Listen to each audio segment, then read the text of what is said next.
Justice League Crisis on Infinite Earths. Let me be completely honest, I haven't really been rocking with the new DC animated movies recently. Like, I do watch them, but they don't hit the same like the old DC animated movies. When I say old, I don't mean old like vintage. I'm talking about the movies from Flashpoint all the way up to Apocalypse War. I think that's the one they did the reset. I know all the movies between that period are not all in the same universe. But I am just going to refer to it as Justice League War Universe if I need to. But anyways, I haven't really been rocking with the new universe. I'm still going to tune in to see what they have, because I still enjoy their movies, but for the majority of them I wouldn't rewatch them like I did for the previous movies.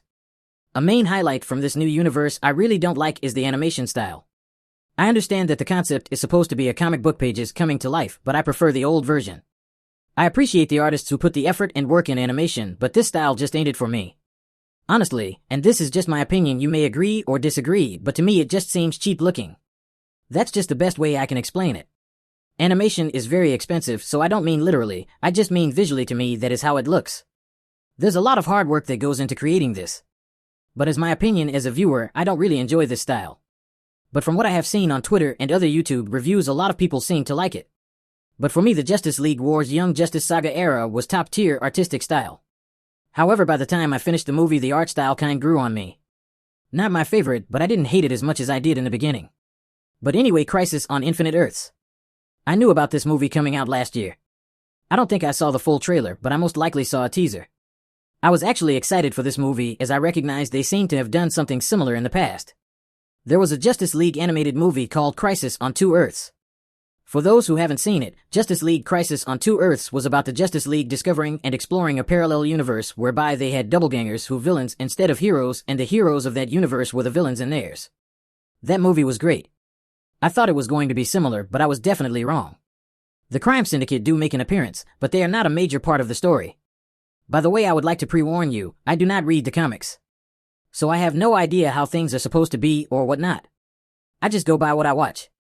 I pick up some information here and there, but for the most part, I'm a casual DC fan. I really like their animation, but I don't dig too deep into it if you understand what I mean. So a quick rundown of what happens in the movie. The Flash keeps jumping from universe to universe. For me, it's not really clear why this is happening. They did try to explain it, but I didn't get it. So the Flash is bouncing around in time and different universes. In each universe, he is approached by a hooded old man, which I believe is an older Constantine due to his British accent, and also we see him do some sorcery close to the end.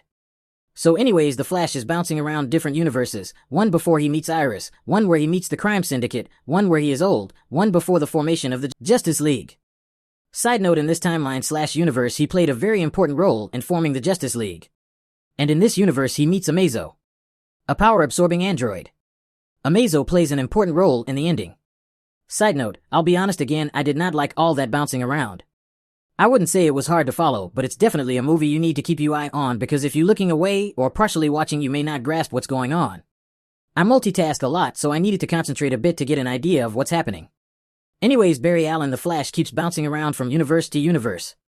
Initially, there's not much for the audience to understand what is going on.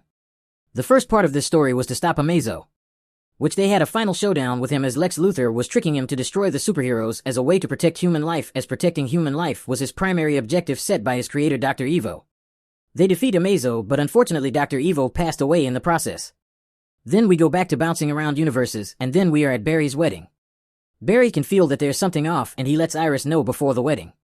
Then just before the matrimony, a space warrior portals out of nowhere in the middle of the ceremony and recruits Barry and the rest of the Justice League who were in attendance at the wedding. The warrior recruited them on the behalf of the Monitor. It turns out there is a major threat to the universe. So they end up going to an interdimensional watchtower where there are many different universe parallel superheroes all recruited by the Monitor L. The threat is an antimatter wave that is clearing out Earths throughout the universe. Everyone there was recruited by the Monitor, who is a being who is supposed to just watch and monitor the universes, but are not supposed to get involved. But this Monitor decided to warn them of the threat. So everyone there quickly discovers that they are there to strategize and devise a plan to save their worlds. So they huddle together to devise a plan. They actually came up with a plan by accident. Whilst Barry was fetching the members coffee. So Barry made the group of strategists coffee and used ingredients from different universes, and he explained that he traveled through and can phase through different universes. So the smart members create an idea to use Barry's powers and spread it across their world, so the antimatter wave simply goes through the Earths instead of destroying it. So they begin creating the devices in order to do this, but for some reason the antimatter wave is moving faster, like it is sentient or something. I think there was a mole in the watchtower, or maybe the Monitor is a villain. To be honest, I had no idea what was going on. But there was a guy who the movie showed us was shady looking. But yeah, my reason for thinking the Monitor was a threat was because it seemed like he wanted to test them.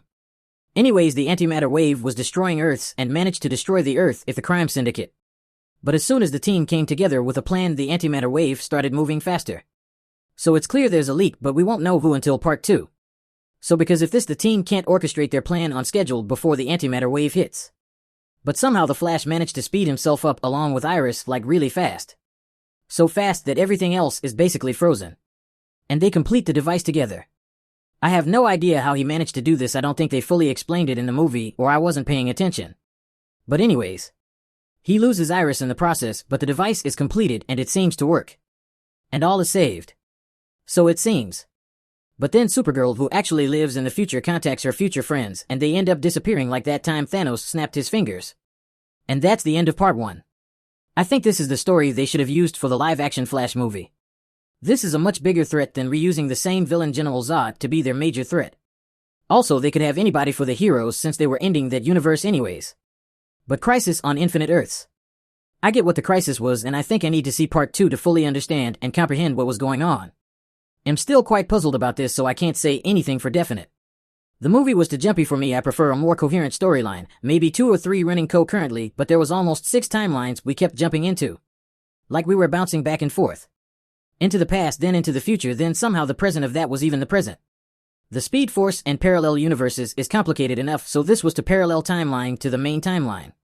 It was all too hectic. I've seen some people praise this, but I haven't seen any other videos on it because I don't want to be influenced and just give my true thoughts. But I definitely need to see a breakdown video to understand this movie better. Pretty much all we saw was the Flash getting bounced around in different scenarios, and it wasn't really coherent. I understand not all movies run like that, but this did a little too much for me. I will be honest, I will definitely give it a rewatch for part 2, and I hope part 2 explains more that I didn't understand from part 1. So all in all, I would say it's okay. I'm not particularly fond of it as it seems to follow a style I'm not really good with. I won't say it's garbage, but I could say it's garbage for me. With the rest of the movies put out from this new animation style, none have really had that wow factor for me. Not sure if I can give it a rating since it is only a part 1. I wanted to see more of the crime syndicate, but it was not that type of movie. We still have no idea who made that antimatter wave, who controls it, or where it came from. At first I thought it was a supernatural disaster, but then when it decided to speed up once they had a plan was suspicious. So hopefully we get more information on that in the next part. Might do a review and recap on part 2, but I think it is unlikely. What were your thoughts of the movie if you have seen it? And with that I conclude the video. Thanks for tuning in. Hope you enjoyed this video. If you did, drop a like with the thumbs up. If you haven't subscribed, become a subscriber to see more vids. We aiming for 1 billion subscribers by next Thursday, so join the team. Share with friends, family, pets and neighbors. Check out some of my other videos. Also feel free to comment any thoughts, feelings, recommendations, and suggestions. Any feedback is appreciated. Have a great day and stay blessed.